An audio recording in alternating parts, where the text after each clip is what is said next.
The death dumps, otherwise known as chemical trails, are being dropped and sprayed throughout the United States.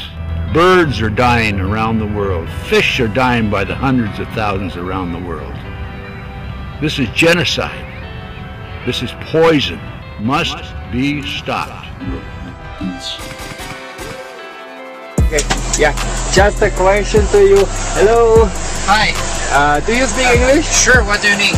Okay, just a question. Do you know what is a chemtrail? What? A chemtrail. Aircraft making a condensation trail is very similar in many ways to when you go outside on a cold day and exhale. Chemtrails. And chemtrails, by the way, barium salts are in chemtrails. They are 10,000 times more toxic to your nervous system than lead. Ground do the work that they are well equipped to do.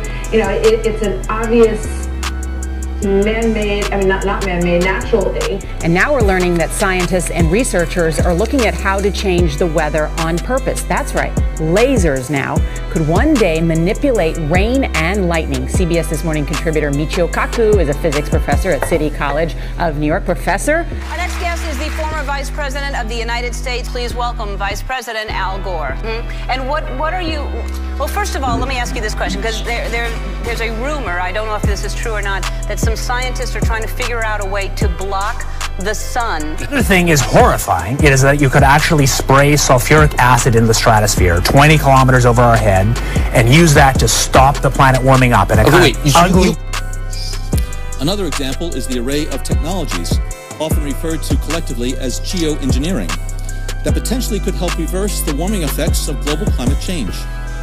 One that has gained my personal attention is stratospheric aerosol injection.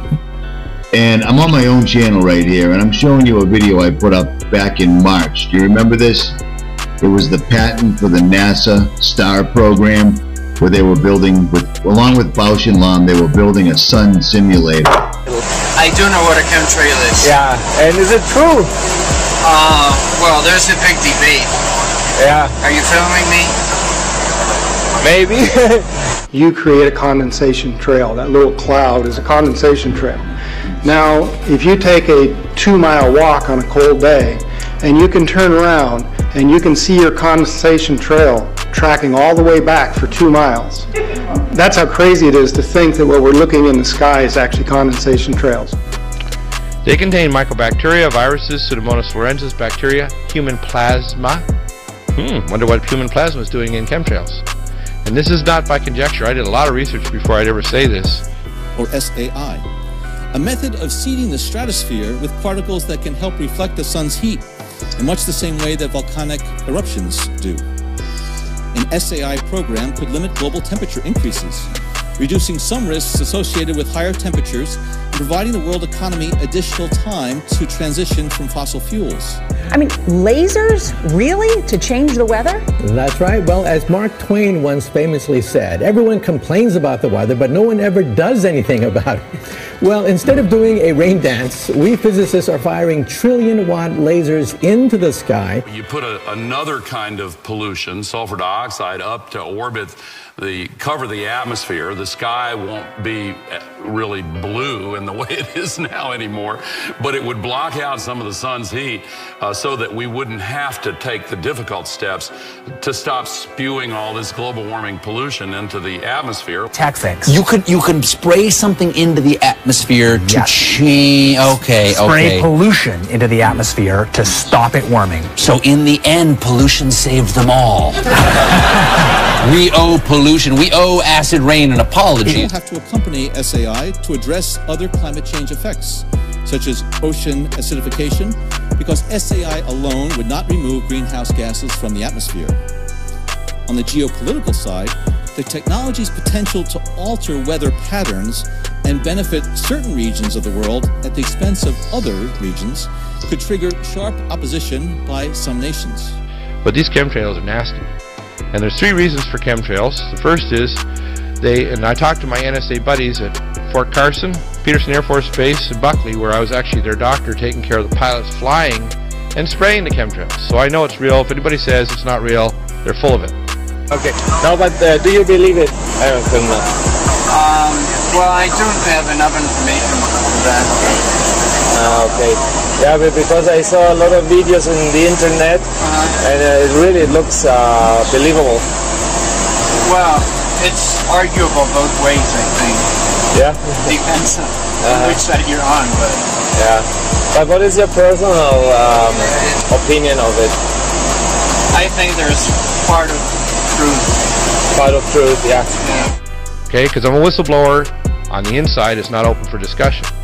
And my NSA buddies told me, 95% of them told me, they were up there trying to spray to reflect the sun out to stop global warming. So most of them are dumb enough to believe that garbage. The contrails, not the chemical, the contrails occur because of cold air, minus 30. It takes high altitude, around 30,000 feet plus. There's carbon dioxide and water vapor in that exhaust. That turns to ice crystals, and that's what you see, the white stream behind it. And I had some other stuff in here that I showed you, what it looked like, the basic layout of it, and it's basically a honeycomb pattern. Let me see if I can find it. Where are we at? Right here. This was the layout of it. This is what it looked like for the most part. And over the years, I've made tons of videos on, over the last like 5 years, I've made tons of videos on chemtrails. To actually precipitate rain clouds and actually bring down lightning bolts. This is potentially a game changer. But this is experimental. It's experimental, however, in the laboratory so far it works. When you have water vapor and you have dust particles or ice crystals, you can precipitate rain. It condenses around the seeds.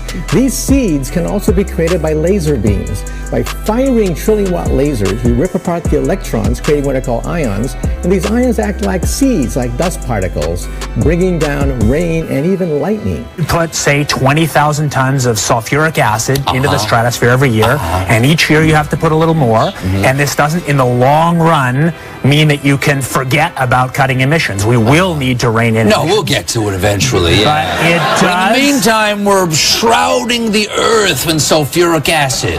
And then I find other YouTube channels that are working on the exact same thing. And as you can see in this video, he's showing you the layout, the design of the solar simulator.